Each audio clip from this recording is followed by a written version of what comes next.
which gives us a lot of credibility, because there are people who still do not accept that there is climate change and it's a crisis. So I start by thanking you for your words. And so today, human beings have become richer, more powerful, and more advanced.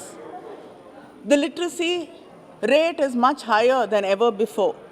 But today's youth have never ever अन्य सदस्य been आपस में faced चर्चा मत with कीजिए सदन में, please this बैठिए। kind of uncertainty, climate anxiety. Their minds are eclipsed with fear. They do not, when I was talking to a group of youngsters, one of the boys told me that they're not sure whether they'll reach the age of 50. It was very destabilizing to listen to a young person in his early 20s say that I do not know whether I will reach the age of 50. So we cannot wish climate change away. One of our youngest climate activists, Greta Thunberg, says our house is on fire and act like it is. We cannot call climate activists alarmists, or we cannot, push it away saying it's conspiracy theories. Our oceans are heating up, the rains are acidic, forests are burning, coasts are eroding, sea levels are rising, and people are displaced, and that is the truth. So we are bickering and politicking over caste, religion, and racial differences. While we are doing all this, we are losing the only habitat known to humankind. And this is an existential crisis, and nothing is more important than this. The IPCC assessment report that was released in August this year has stated that it is code red for humanity. And it is said that it's just not climate change, but a climate emergency. The 26th Conference of Parties for United Nations Framework Convention on Climate Change was recently held 1 month ago in Glasgow. The 26th COP meeting is considered as the most significant meeting of the century because of the crisis in front of us. There were around 6 trillion trees on this earth before agricultural revolution, which started around 10,000 years ago. Today, it is less than half of what was there before agricultural revolution started. So losing our forests is not just losing places of calm and comfort. We are losing the diversity of life, human health, and the livelihood it provides, and the climate resilience it gives the earth. Global warming is simply increasing carbon emissions in the atmosphere more than what can be absorbed by the trees, plants, seas, and natural environments. David Attenborough recently mentioned that it finally comes down to a single number, the concentration of carbon in our atmosphere. And we should all join our hands together to combat it. The IPCC Report 2018 also warned us that the global warming will increase during the 21st century unless deep reductions in carbon dioxide and other greenhouse emissions occur in the coming decades. The Paris Climate Agreement of 2015 was about limiting global temperature well below 2 degrees Celsius, whereas the Glasgow Agreement has gone a step ahead, and it's very ambitious, and it set its goals to reducing it around 1.5 degrees Celsius.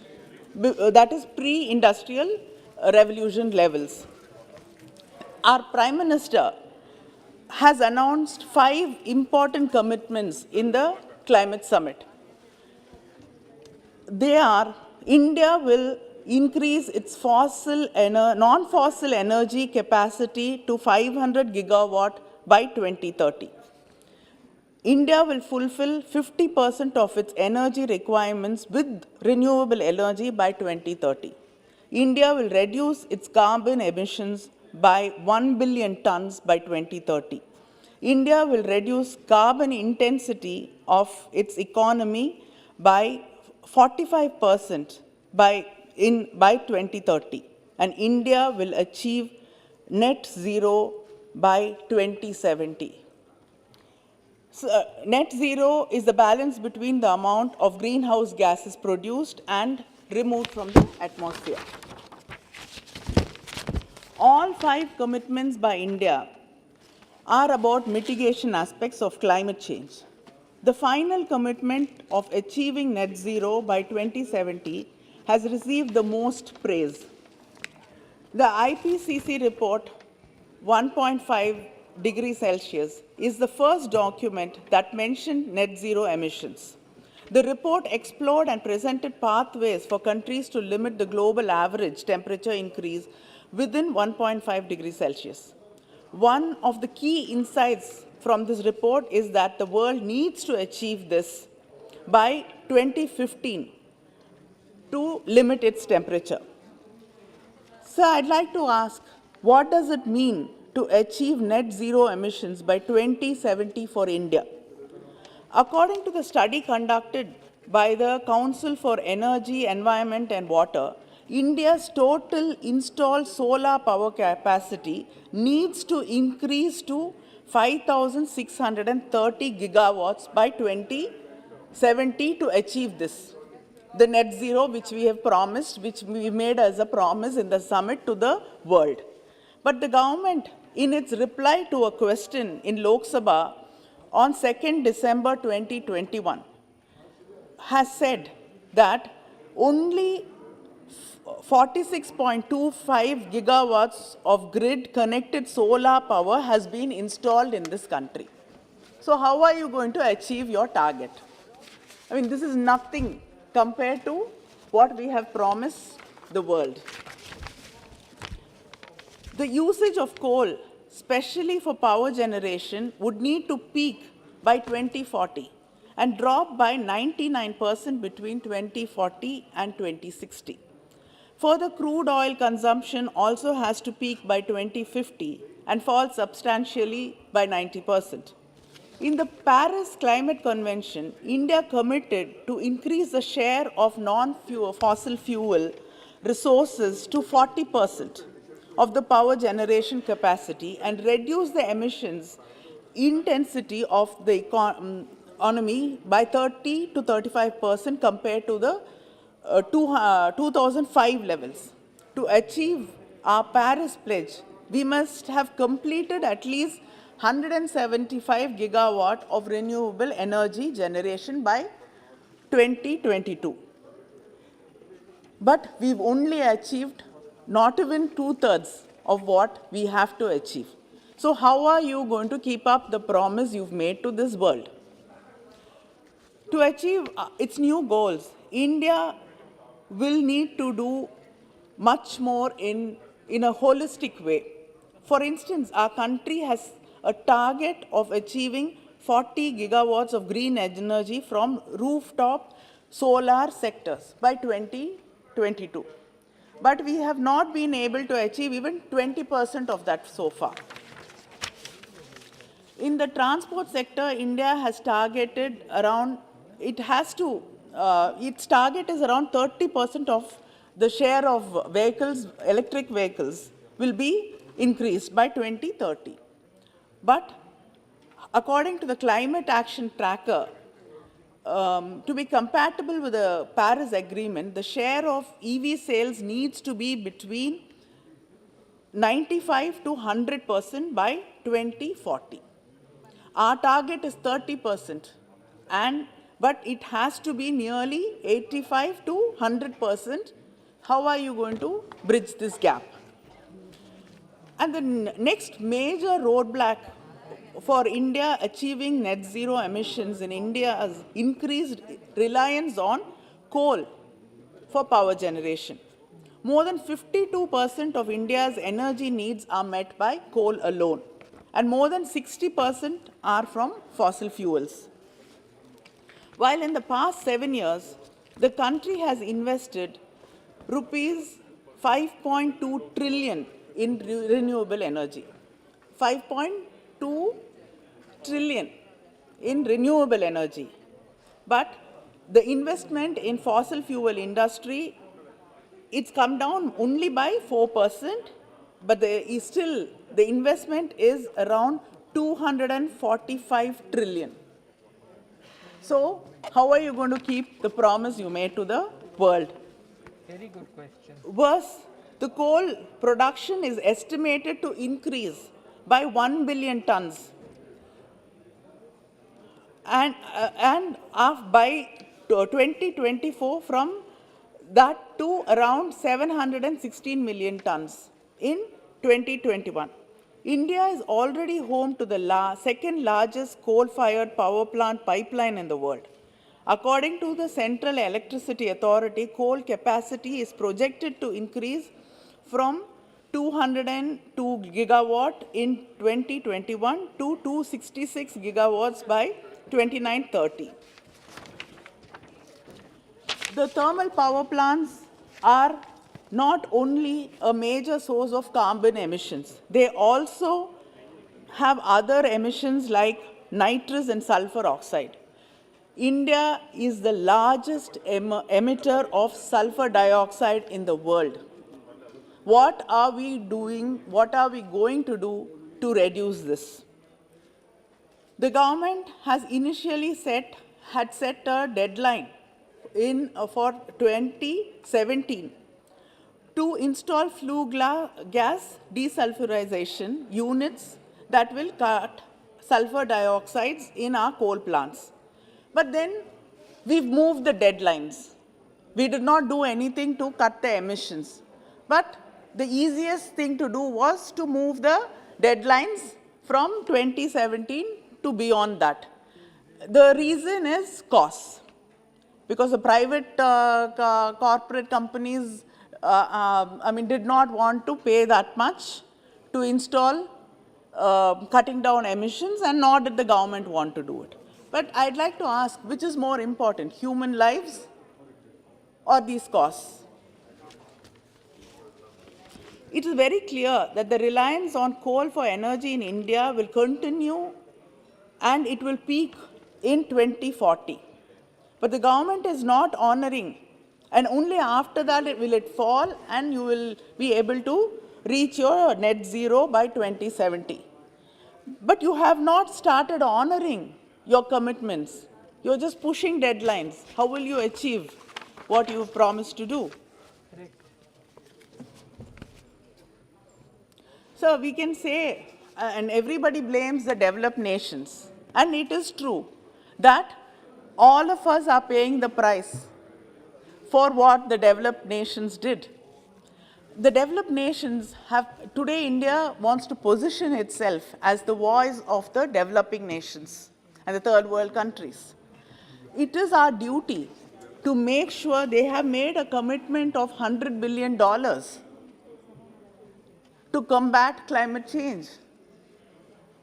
What have we done to ensure that this commitment made by these nations are fulfilled? And the corporates, today what we eat, how we travel, how we live, everything has an impact on environment. And who makes profits out of it? It's the huge corporate companies. And these corporate companies do not let justice be done to people. Their lobbies will not allow the governments to make policy changes, and they do not allow justice to be done to the people. And we have examples in the Union Carbide plant. What happened 35 years after that? Still people are seeking justice, still people have not got what they have to be given rightly. The compensation has not been given to them, and there's no cleanup. Still, whatever was dumped there is still there, lying around. They haven't cleaned up. Same thing in Kodaikanal in Tamil Nadu. The Unilever, for 14 years, the mercury which has been dumped there has been poisoning the forests, the people who are working there, and the water, the river. Are they held accountable? No, they get away. So without getting justice for the common people, what are we going to do? How are we going to keep our promises to the world?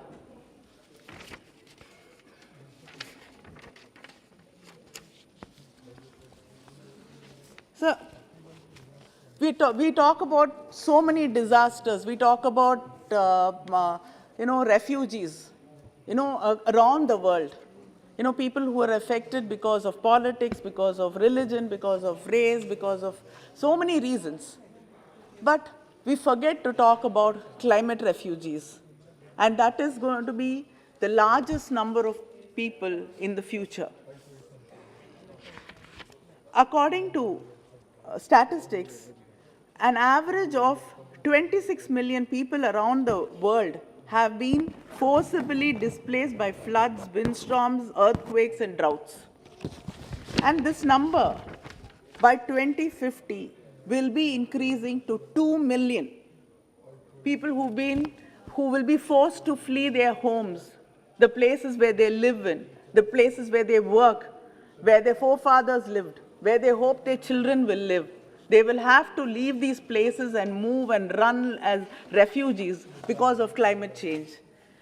And sadly, the Refugee Convention in 1951, it did not talk about the climate refugees, and we did not care about them then. We did not even know much about it then. But then, it is the responsibility of countries like India to make sure that these people are included. Climate refugees are included, and there's a definition for climate refugees so that their plight can be addressed and the world can be more sympathetic towards them. Sir, and India is going to be affected. In India itself, close to 1.5 million are being displaced every year because of climate change and because of extremities which we face every year. And just not being displaced internally. Neighboring countries can be affected because of water levels rising in the sea, and if they are submerged, people are going to come to our country and we will be affected. So what is the plan? What is the policy? Do you have any clarity of idea? Do you have you thought about it? How are you going to handle the people who are going to be internally displaced? Agriculture is going to be affected. People in the coastal areas are going to be affected. Fishing people are going to be affected. Their livelihoods are going to go. How are we going to handle that? How are we going to handle people who are coming from other nations into our country? Sir, we know this House has seen that, members must have seen what happened in many of the states in India. And recently in Tamil Nadu, there has been an excess of 75% rainfall in Tamil Nadu. And these extreme weather conditions are definitely they are caused by erratic rainfall patterns, and the impact of climate change cannot be ignored because they are overlapping. And cities and agricultural lands, everything is being affected. Cities are being flooded. Do we have any plan how we are going to deal with it in future? It is there. We have a problem. There's excessive rainfall. Chennai was flooded. My constituency, Thoothukudi, was flooded. We're struggling to drain the water out. But I think the union government has to have a clear plan about how we are going to deal with it, how how future rainfalls, monsoons are going to be dealt with. Do you have any plans? Do you have any clarity about it? But sadly, Chennai is struggling with floods. Water doesn't have any way to go out to the sea. And in spite of all that, you want to expand the port. And you want to close the Ennore Creek and the Kosasthalayar River Basin because you want to expand the port. What happens to the city? What happens to the people there? Should we all drown? That's the only thing which will happen if the creek is closed. What a shame. So, yeah, I mean, we have to think about what we have, what is good in the long run, what is there good for the people, and not for what is good for the corporates.